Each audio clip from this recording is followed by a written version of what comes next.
Doug is no stranger to newspapers. He started 34 years ago in Dayton, knocking on doors and selling the newspapers, and he's been doing that ever since.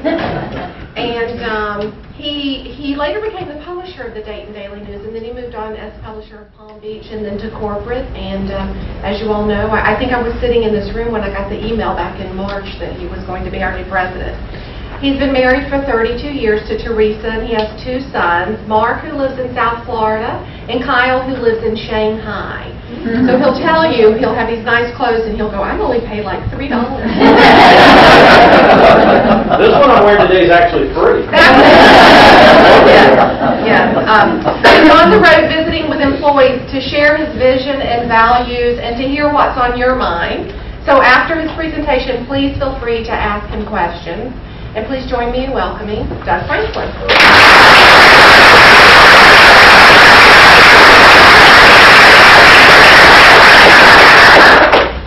Well, good morning. I'm going to use a microphone because I'll probably wear down after a little bit. But I tried to get around the paper this morning to meet most of you all. If I haven't, when we're done with the session, let me please personally thank you for your work after the session.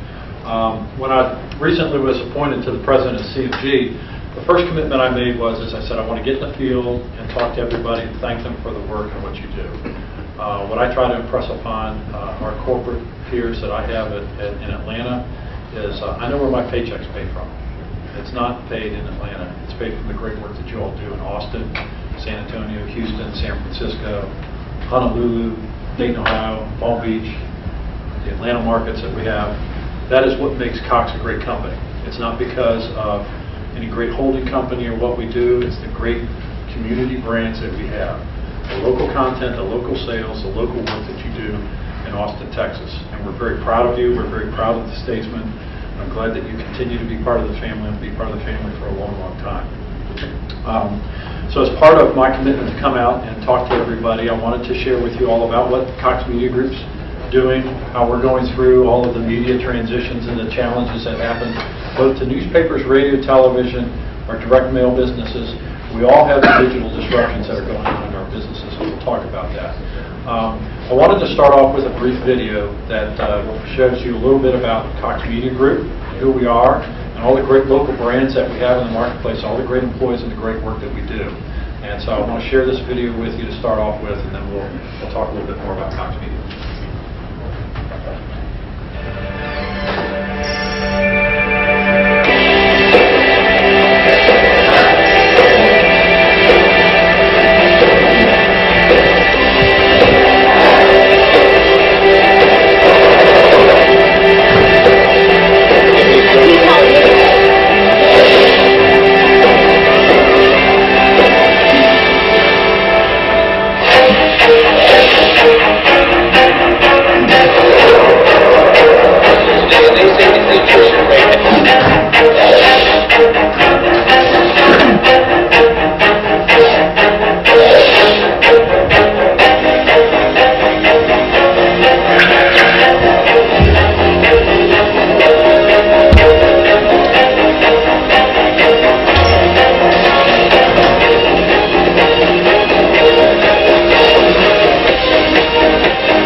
the Statesman is part of that family. And I hope you get a sense of the diversity of the companies that we have in the Cox Media Group and what makes us strong and how we're going to be able to lean on each other as we go in the future in terms of best practices that we have. I wanted to start off and talk to you a little bit about my views about running the company and about how we ought to treat each other and take care of our businesses. And the first thing is up there, and many of you that have worked for Cox for a long time, and I expect most of you have, our number one value is our employees, the people in this organization. It is the competitive, distinguishing characteristic for our company.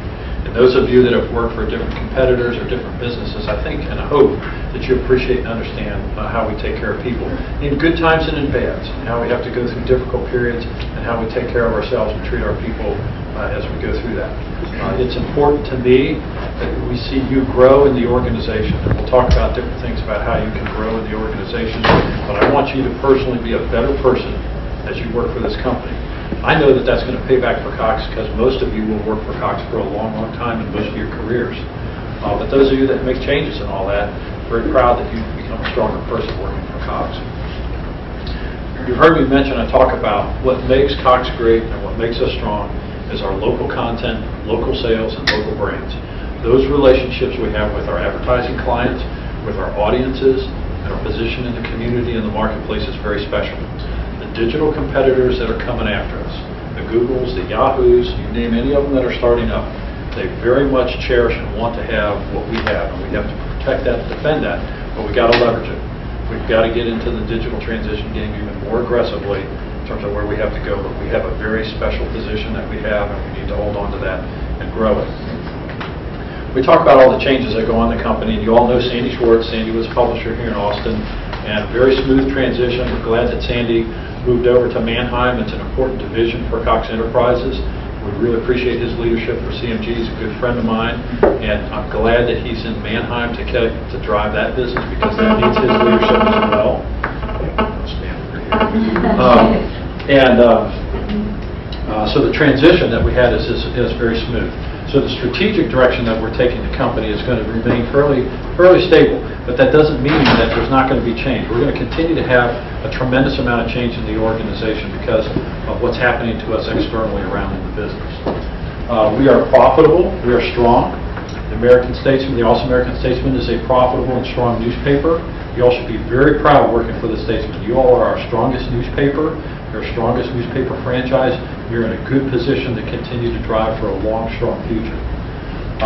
Cash flow. You've heard Jimmy Hayes, our CEO of the company, talk about cash flow.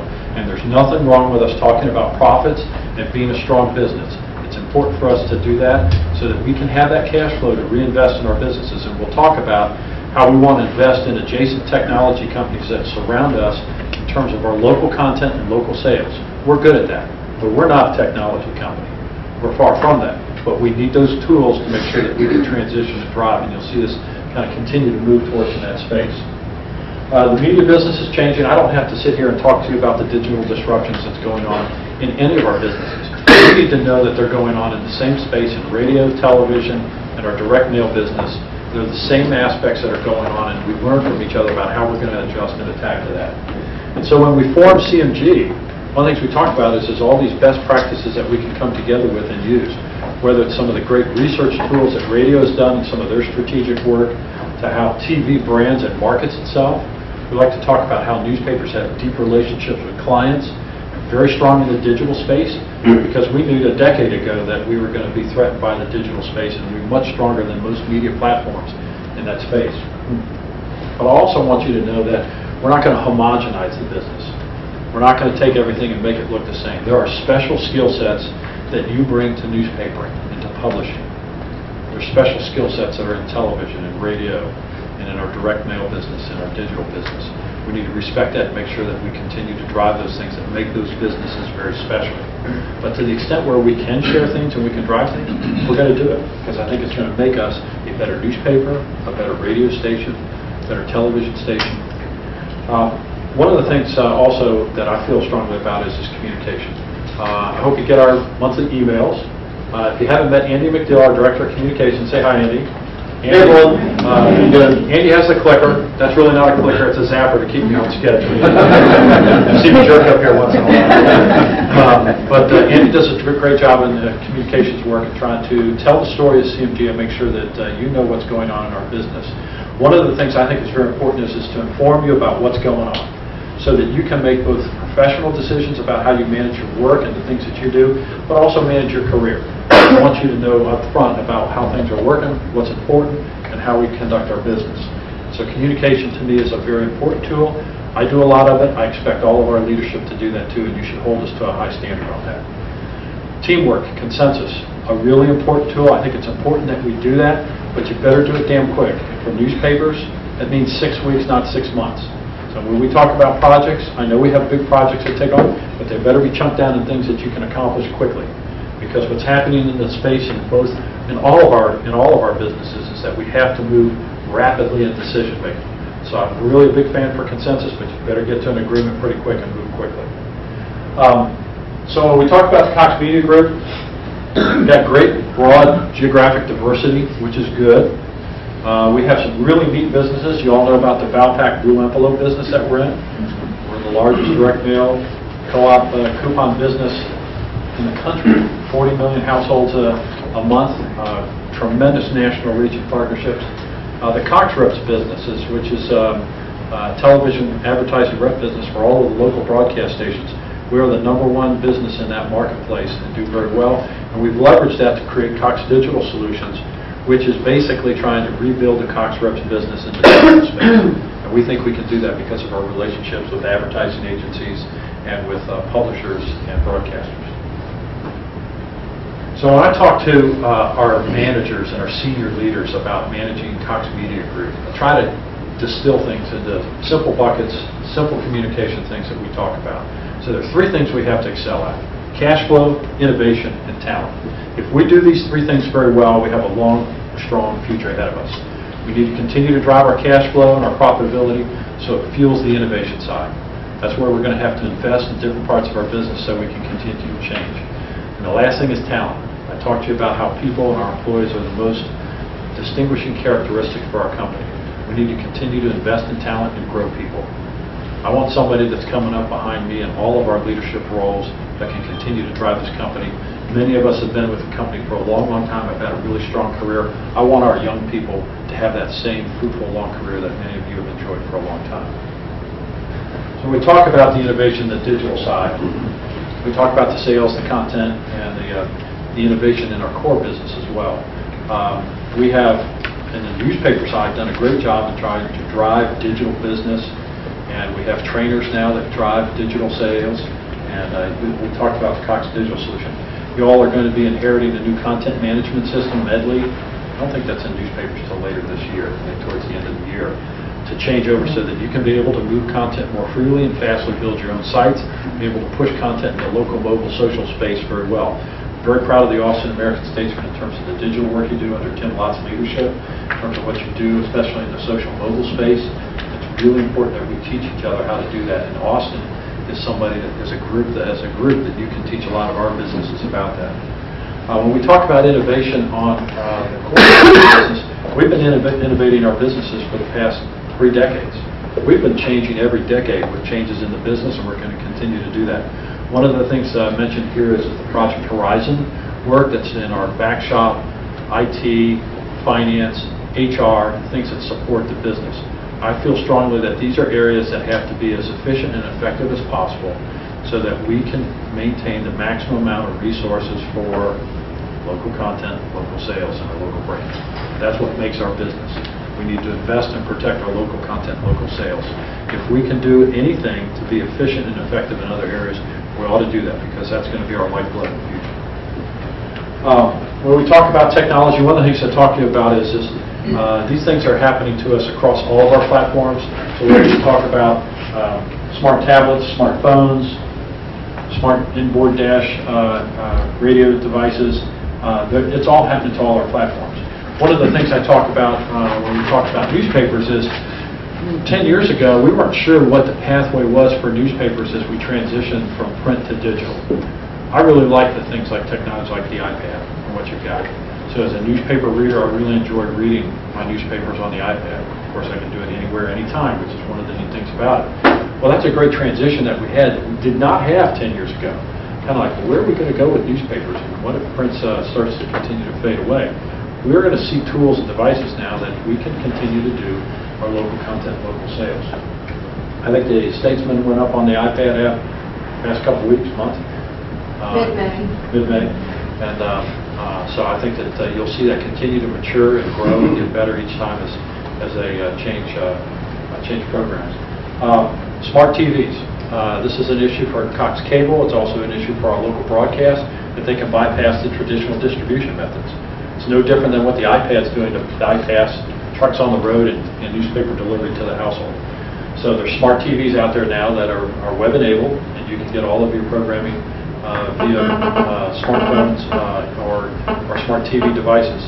We're experimenting with that. KTVU, we're bypassing our own broadcast signal, and we're bypassing the cable guys to see how this stuff works. One of the things you'll see me talk to you about is encouraging you to experiment. Don't be afraid to take on digital, social media space and just get in there. Wallow around in it a little bit. We don't know how the space is going to mature and grow out, but we need to be in a position to be playing with it. We want to continue to push that.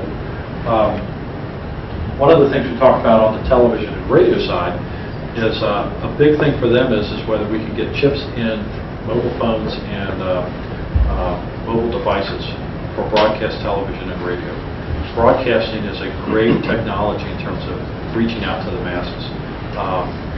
The cable companies and the telcos want to stream everything via your phone, and you all know about that and where you go. What I would say is that's a great technology, and it's very important we continue to have it.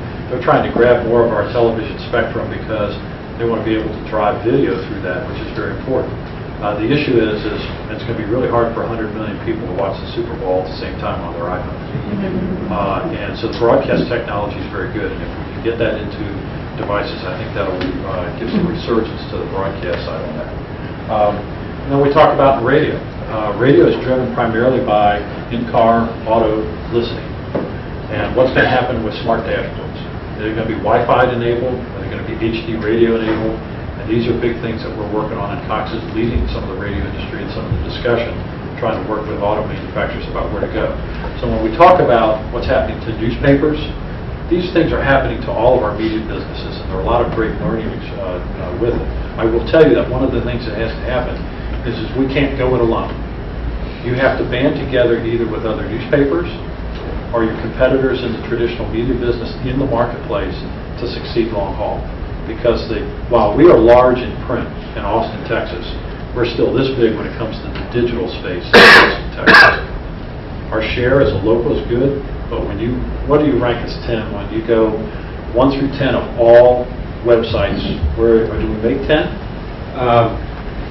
Probably closer to 15. Yep. You know, once you're considering the Googles and the MapQuest and Yahoo's of the world. Yeah. When I talk to employees about digital space, so we're number one in print in our market, and our brand recognition and where we are in a strong position. In the digital space, most newspapers rank somewhere between upper single digits to number 20 in terms of rank. Television stations rank somewhere between upper teens to 30 to 50, and radio stations rank 100 and something. And so when we talk about the competitive position where we need to be in, it's a different landscape where we got to go. We're going to have to partner. I wanted to show you this video real quick. This was a video that was put together by our Dayton employees. And Dayton is where we have the grandfathered market across radio, television, and newspapers. So we have the strongest CBS affiliate in the country in Dayton, Ohio. We have a radio cluster group in the Dayton Daily News and the family of newspapers. We believe in convergence, what's happening with media. So if you look at websites and different technology tools out there, there is no distinguishment between a television website, a newspaper website, a radio website. They all can do audio, video, text, interactive social media on that. The barriers to entry are much less. And so one of the things is having the Cox Media Group is be able to look at different markets and do different things. In Dayton, we took it all and went, smashed it all together. Said, play nice, you guys try to figure it out. And they've actually done very well. This has been going on for about a year and a half, almost 2 years. And so some of their thinking about how they manage the business and go forward. And so when you talk about technology, it's kind of scary, some of the things are out there. What I'm most proud about this video is this is a video of Dayton employees. It's created by Dayton folks, and it gives you a sense of the thinking that I know that you all are doing in the business, and how we look at how some of the future of media is going to play out.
North causing a 40-minute delay. You may want to look at an alternate route this morning.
I know that's the kind of thinking that you all are doing here as well, and I'm just very proud that our employees are starting to think like that.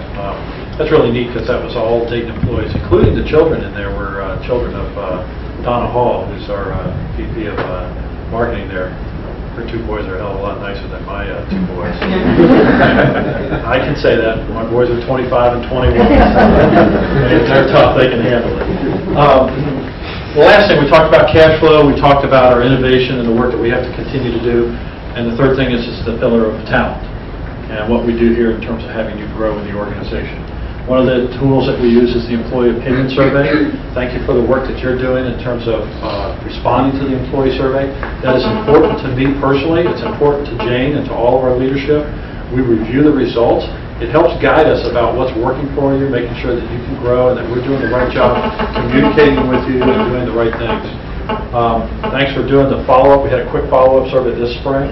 I personally read, there's verbatims, there's 300, 400 verbatims out of all of our Cox media groups. I sit down and read those things. It gives me a taste or a feel of how the businesses are running and what the issues are. And so this is important to us, and it helps us work with you all about the challenges that we have ahead. Believe it or not, we were sitting having a conversation yesterday that the Employee Opinion Survey for 2012, this spring, we'll have one in spring or summer of 2012, which will be a full survey again. But we'll measure and benchmark ourselves again on in terms of how we're doing in the progress or lack of progress that may be happening in certain areas. Talent review. This is a new thing we started 2 years ago that we're starting, and so Jane sits down with Ben Reed. You all met Ben Reed, who's our the group vice president for what I call it kind of Midwest area. And we're really proud of both Ben and Jane's leadership and what they do for the company. But Jane sits down and reviews, we're going each layer down about all of the talent in the organization. And so one of the things we want you to do is continue to grow in the company. But we need to talk, because we have so many different platforms, is what makes a great sales rep, what makes a great content person, what makes a great digital person, what makes a great finance person, engineer. And so how do we grow those folks? And I think that, I believe, and I think that you're going to continue to see that your growth in the company does not necessarily have to be just straight up the newspaper silo, or radio, or TV, or direct mail, that you can grow this way. And so if you are a great rep, if you are a great content person, whatever that may be, we can teach you the other parts of the business. If you have the interpersonal skills, the desire to learn, and the drive to grow, I think those will be there. And actually, I get the kid, poor Jane gets picked on all the time. She's my poster child. And what I say to people is if we're willing to take a long-time career television person and have them run and lead our most valuable print franchise we have in the company, I think we can move some other people around too. There's really some great opportunities, and as we see, those of you that have had the opportunity to be at the Sales Leadership Conference in Florida and the Content Conference, we had our second one this year. People are getting real comfortable in their own skin about being proud about being a newspaper person or a radio person or a television person, but they know now that there's lots of things that you all can learn from each other, and it's really important, I think, that we continue to do that. CMG University, you've probably seen posters up about CMG University. It's an online tool for you to train, and there's a variety of things to learn from. And is Linnell in here? Yep. Where are you at? You want to say something real quick on that? Because I do think it's for you all to look at. It's a great tool for you all to use to grow yourself. One of the things that came out of both our 2008 and our 2010 employee survey, probably number one in both of them, was I want to grow the company and I want to be trained. Okay, and so CMG University is a product of the input that you guys gave us on both of those surveys. And if you've been into it, and there is just a wealth of information there. There are programs to help you be more proficient in Microsoft Office products. There are, for managers, programs where you can learn more about strategic thinking and strategic managing. There are IT programs if you want to, even if it's not related to your job, you can go in and learn about web design. There's almost every facet of our business that is located in that particular product. We just now have collaborated with Cox Security to look at the safety modules that are in there so that we come up with some across-the-board safety programs. We don't have to go buy that from somebody else. It's already there located. I encourage you to go in there and look at it because it's really fascinating once you get into it to find out all the programs that are there. Okay. Thank you, Lynette. It's a neat program. It's at the right price. It's really neat. And there are a lot of things in there, whether you want to become a Microsoft licensed engineer to personal development tools that are in there for just to make you grow as a person. So we're very proud to have that on there available to you all. The last time I talk about is diversity. There are two things in Cox. We are excellent at Cox at running our businesses and doing the things that we do. We are great. We have a great reputation in our industries across all of our platforms. Two areas where we're not as good as we should be: digital and innovation and diversity. These are areas that are going to step on the gas and do more in trying to drive this. It's important for us to do that. I believe when we talk about consensus and teamwork that we need to have a diversity of thought when we talk about our businesses and where we're going. I want everybody to be looking and acting the same way, or we're all going to be buffalo over the cliff. And so I really welcome a real robust dialogue and debate about what are the best decisions for our company, our business, our employees, and where we take things. So this is an area that you're going to see me continue to be engaged in. I've worked with the Diversity Advisory Group. I stepped up to president. I told the Diversity Advisory Group, I'm staying with you all.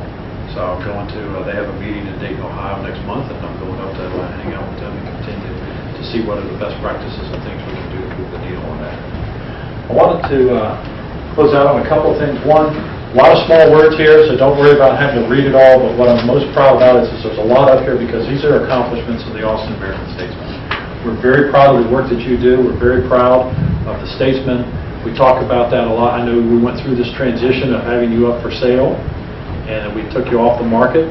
I was really, really excited to have the opportunity to get to Atlanta and look at what was going on, and I just really think that I just love you guys. I love Austin. I love the marketplace you got. I think you've got great opportunities. If there is a place to be in the newspaper business, and we've got lots of challenges, it's to be at the Statesman in Austin, Texas. I've talked to people about that. We talk about people that come to the newspaper business or that we recruit. This is a place to be. And you all are very fortunate, and I think we've got a strong future ahead. I wanted to close with a video, and this is important to me because I think we lose sight of this once in a while. I know that you're all busy rushing off to see clients. You're buried behind your computer on some issue. You're grinding away on things. But we're in a very, very special business. We're in the business to inform, inspire, entertain, and improve the lives of the community we touch. There aren't many businesses that do that. We're not a potato chip manufacturer. We're not an auto parts company. We do really, really special work, and there are many times when we step up and we save lives, we improve the community.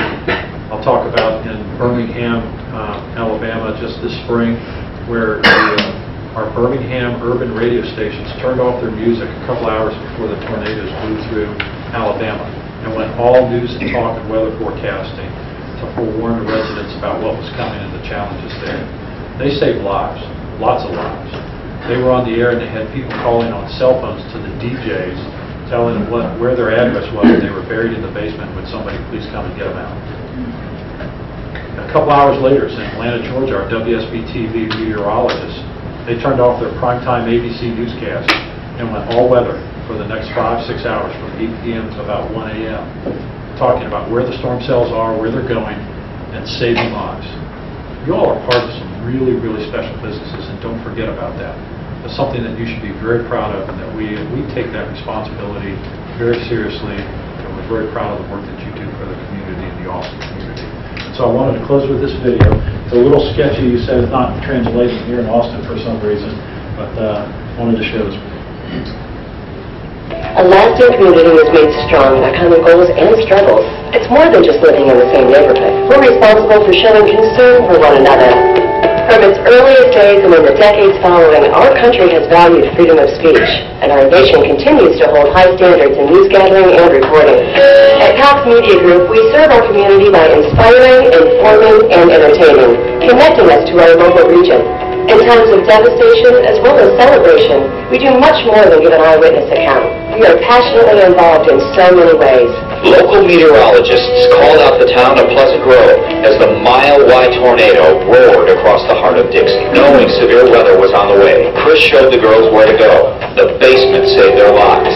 We are dedicated to providing the public with valuable information, including exclusive reports and interviews. It's stories like these that separate us from other local media. This is a huge break for our families. Although we have the responsibility to inform, we feel it's just as important to entertain. By providing our readers, listeners, and viewers with their favorite shows and stories, we become part of the family. Cox Media Group is not just another corporation. We are passionate about being part of the community, delivering relevant information, inspiring others to serve, and bringing joy to our audience. Thank you for the work you do to make Cox a great company.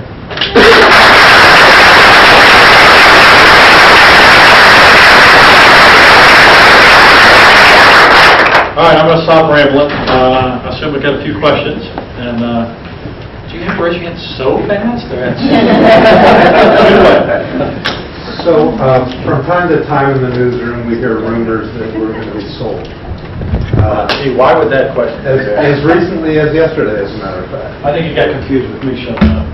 Can you lay that to rest or otherwise? You all are not up for sale. We don't have any interest in putting you up for sale. That's not in any of our dialogue or discussion. I can't make guarantees forever.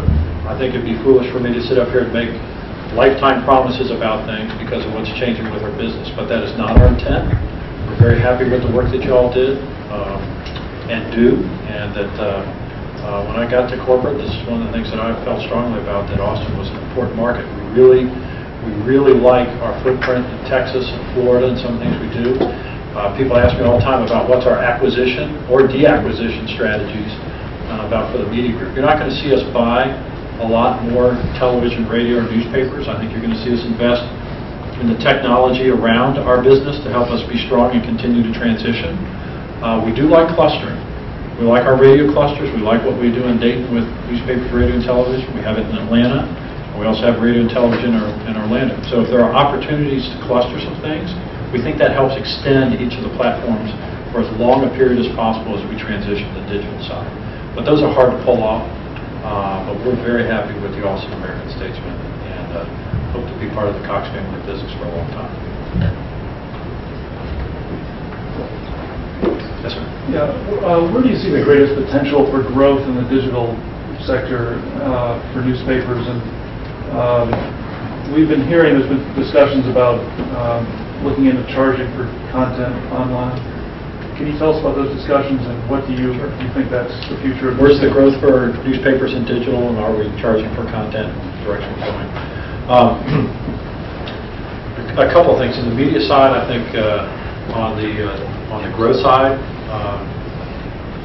the website's important. We need to continue to drive that, but mobile, social, local, that's where we need to be finding the tools and how we get our content out in that kind of space. I think that's where we ought to be pushing a lot on. I will tell you that for the media business overall, video is a big deal. We're continuing to see video usage really skyrocket, and it's going to continue to drop. This is a space where newspapers are starting to fall behind the curve. We actually have the capabilities to do that.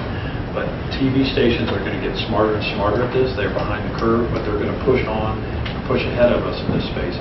And the way consumers consume information, video is still going to be an important part. So I kind of sit there and look at the social, mobile, and the video is going to be an important space.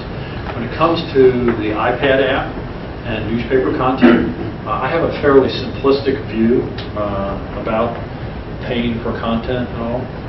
We made some strategic moves. We could call them mistakes, whatever you want. 10 years ago, when the newspaper industry got the content out on the website and did as much as we could, as fast as we could, everywhere. I believe our journalists should be paid for their content. I want our journalists to be paid for their content. I think our content is valuable. We still have to find ways that makes our content truly distinguishing, local, unique content that people will pay for. That's a pretty high bar. So if you go to all the websites that we compete with TV and see that is it truly unique content we have, we need to get there. But my view is that we ought to charge for that. We ought to try to get there. And so my view for our newspapers is to charge for that content. If 18 months from now the industry or the strategy is not right and we have to go to free, I'm willing to do that if that's where it's going. But I don't want to be in the position we are today that 18 months, that we do free now, and 18 months from now we go, gee, we should have charged for that. Because trying to get to that level, 18 months from now is going to be very difficult. So I'd rather take while we've got still some time, take the risk to try to charge for the content. Now, there's lots of consumer integration issues about how to be able to do that tied in with your circulation subscription system and all that. But I'd like to see us go that way, because I'm more interested in having, Fred, how big's our newsroom, right? Where's Fred? 140. 140 people. We're going to probably continue to shrink over the years, over the next 5 to 10 years. And what's going to happen with our digital business? We were probably going to be a smaller business. But I'd rather have me in a paid business where I've got a newsroom of 100 journalists than in a free business that's got a newsroom of 50 journalists. I mean, that's kind of my thinking on that, where this is going to take us over the next decade. But I think it's important that we do that special work that we do, and that's what drives the paid strategies. And the industry's fairly split on this. We surveyed the NAA board and the newspaper companies, and it was about a 50-50 split about who was going to go paid, who was going to go free. I will tell you, over the past 6 months, the energy and discussion seems to be tilting towards paid. You see it with magazines also. One of the other things is Apple is becoming a little more flexible in how we can manage our subscriptions and our content and all that, which is going to help. Am I right when I say that, Tim? Yeah. There are also ways to build app or app-like functionality outside of the Apple Store that I think will continue to threaten them somewhat. Financial Times has built what's called an HTML5 app that can reside outside the Apple Store. So I think things like that, I know. Good question. Other questions? Yes, sir. Yeah, I was kind of wondering in the digital space how y'all were thinking about monetizing things, because personally I probably wouldn't buy anything unless it was micropayments, maybe some price, or something packaged together like radio, newspaper all together.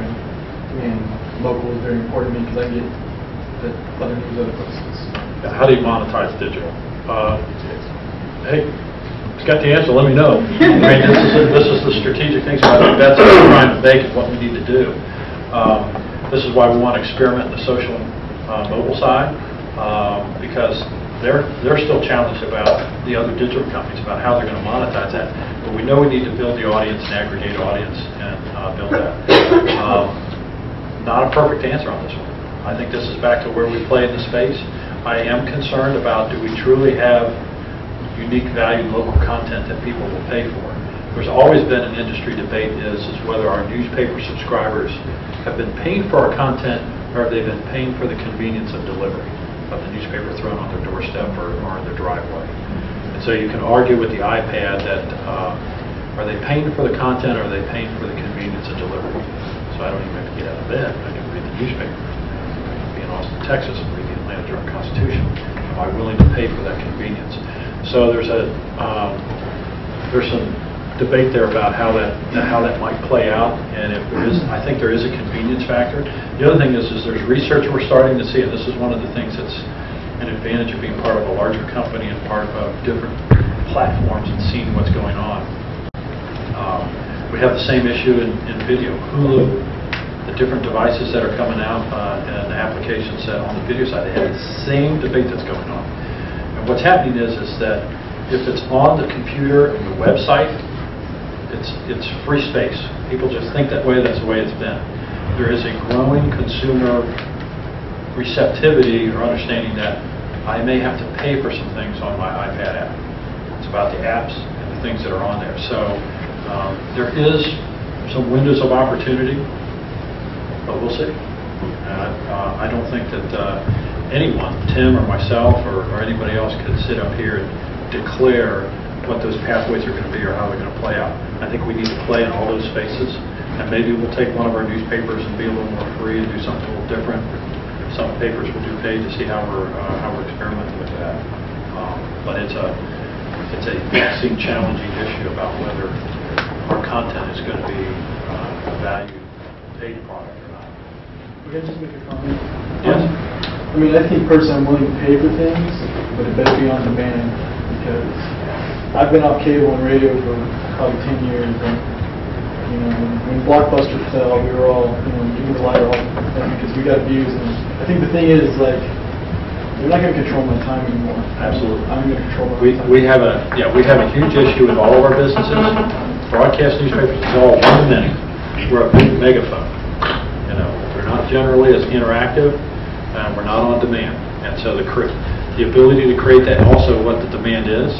So are we going to still be able to be an Austin community news aggregator of information and be paid for that? Or is it going to continue to split into Austin sports, Austin government, Austin politics, all these segmented pieces? There are some strategies where we can build around that, and we can build that ourselves, and we'll be the aggregator of that. So if you talk to advertising in the digital side, they want to sell big audiences, and our ability to cobble sites and apps together is just fine, as long as we've got the audience. So there are some strategic issues about, are we going to go out with 1, 2, or 3 mega brands in markets, the Austin American-Statesman, or whether should we be out there continuing to drive a whole bunch of small brands, whether it's a Horace C or whether it's Austin 360 Radio, and you keep going on and on and on, and what we'll have in 10 years is this large family of products that have on-demand individual stuff, but advertising through technology is going to be able to put together delivery of advertising across all those platforms, and it'll still work. stay tuned. I mean, yes. With the size of the workforce of the Statesman diminishing somewhat, has there been any discussion about selling or leasing portions or all of the actual building itself? Yeah, I got this question this morning walking around. Somebody was asking about, well, what are you about to do about the building? You know, some of this question comes up because of what, I guess I got to stay over here. One of the reasons that question comes up is in Dayton and Palm Beach and Atlanta, there have been a lot more discussions. We've moved buildings and all that. Part of that is those three newspapers, their production facility has been separated from their office building and facility. So if it's just about an office move, it becomes a much more simplistic discussion about doing that. Austin, we've got our production facility right here on this property, this plant for the office building. Very hard to make a move with all that big iron, and expensive iron. Not something that we're likely to do because of where we sit. But I will tell you that we are sitting on an absolutely awesome piece of property in Austin, Texas. And everybody knows that, we know that, but we've got to stay in the newspaper business. But you know, what is that down the road in the future? But there's no active discussions to do anything right now because we don't have a solution on what to do with production. That's a good question. Can you recap where we are in terms of these consolidation plans from Cox Media Group, what's up in that for? Consolidation plans? Yeah, in terms of centralizing operations. FTI and newspaper operating model. Well, you heard me talk about how I think that we ought to manage our business in terms of local content, local sales, and in those other areas that we can share best practices, share work, share and be efficient. We ought to do it because we want the Statesman to be around for a long, long time. We're going to be in a shrinking business for a while, and we've got to find creative ways of how we're going to manage that. Most of our competitors, and this goes in radio, television, newspapers, have found ways to share in a lot of space. And I know that our newspaper publishers are working with Eddie and a lot of other folks to find ways for us to be efficient. And we are going to look at, we talk about Project Horizon. So Eddie Burns has got a big financial group that does a lot of finance and different business. I want Eddie to be a strong business partner with you to help run the business. Don't necessarily need him to do every debit, credit, transactional parts of your business. And if there are better ways to do that, then we ought to find ways to do that so that we can keep investing and protecting our local content and local sales. I know the list is, we're working on this with IT, having common systems so that we can be as efficient as possible. We ought to be standardized in our finance practices, our IT practices. I know in HR, we're sharing Linnell and her staff across a lot of our properties. We've got some radio properties that they work on. We were just talking to James on the credit side. He just started this week doing credit work for Seattle Television. There are going to be things that are going to be flow in and flow out of our different properties. But for newspapers, we absolutely got to find ways to be efficient. I know that Jane and I know people have talked to you all about different things we're looking at, how we have a consolidated copy desk and how that works. And I can do that. I can tell you that it can happen. Most of our competitors do it. We're going to have to do these kinds of things so that we protect the Statesman and the work that we do. And so we'll continue to work on that. Those are going to be challenging areas to work on. But my commitment to you is, and I think as we have practiced in the past, is we try to work our way through these things gracefully. I know we had a voluntary severance program here that just concluded. That's a very unique, special thing that most businesses don't do. And that's a way to transition very valuable employees who have done a lot of service for us over the years so that we continue to make sure that we've got a good, rich workforce that can continue to drive this business. So we're going to have to do that. And I'll sit here and be very candid with you that that's the difficult part of the business as we shrink. But I'd rather shrink in those spaces and try to do that than to go to Fred Zipp and say, all right, you got to give me another 15 reporters out of the newsroom. That's the last thing I want to do is to be sitting with Jane and Fred talking about reporters or sales reps. I'd rather be talking about other ways that we can be smart about how we run our business. And a lot of these operations, do you see them being centralized to Atlanta, or are there other locations that are being looked at? Eddie, you can jump in. No, it's not an Atlanta land grab. And as a matter of fact, this is. I will tell you that Atlanta, the Atlanta Journal-Constitution, for example, is a very large newspaper. They're not necessarily the most efficient and the most effective. So I think there are a lot of things that Atlanta's not necessarily in the running for some of this. You know, all that work that Eddie and others are doing is going to fall in different places. And frankly, our smaller papers like Austin, Dayton, and Palm Beach are more effective, more cost efficient, and how they do that, and some of that work may end up there. There are some things like big accounting kind of issues that tend to gravitate there, or big IT issues, but there's other work that doesn't, that doesn't presume that the copy desk will go to the Atlanta Journal-Constitution just because they're big and it's Atlanta. Mike, Eddie, you want to jump on that? Yeah, just real quick. We're already doing some of the regional stuff we've done in this group, but we're also, we're looking at ways that we can service more than just our property. We're actively pursuing some of the areas that we will centralize. We do some things very well here, not necessarily only in finance, but in our operations. So we're looking to do what we can here, but it may go somewhere else. But it's not all going to be in Atlanta, at least from my understanding and the feedback that I've gotten over time. Let's talk several times about how the business will be strengthened for the next year or the next 5 years. When you think that through your own vision, when or does that end, and why? Okay. So you talk about the shrinking in newspapers, and can you envision where it ends and why, or what's there? I personally believe that long term, somewhere down the road, we will be out of print. I think the question is how long is that? That can be debated by a lot of people, and it depends on where you are. When you look at the Atlanta Journal-Constitution, our major markets, top 10 markets, they're under a tremendous amount of duress in terms of how they're going to manage going through all this. As you get to smaller papers, there's less duress and less pressure on that, but it's still there. Austin is in a very good position on that. I really don't like years on this. We are talking years. I don't worry about the next 5 years, but years 6 and on, I think gets challenging if we haven't been doing our homework. I think for a lot of papers, they've got a decade or more ahead of them. But it depends how well we manage this, about the things that we do, about being smart about how we run our business.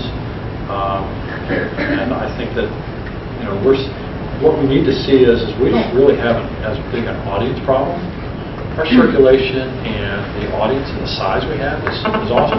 Most TV stations and radio stations would die for the audiences we have and the size that we have. We have an advertising problem. So we were just talking this morning about our sales reps go out there and bust their tail every day. And so they work hard and pick up $500,000 of business over 50 accounts, over a month or 60 days. And Macy's calls up one day and says, I'm cutting $1 million out of you for next year. See you later, click. And so that's the challenge we have is on the advertising side is we wean ourselves off of the majors and nationals and the changes that they're going to do.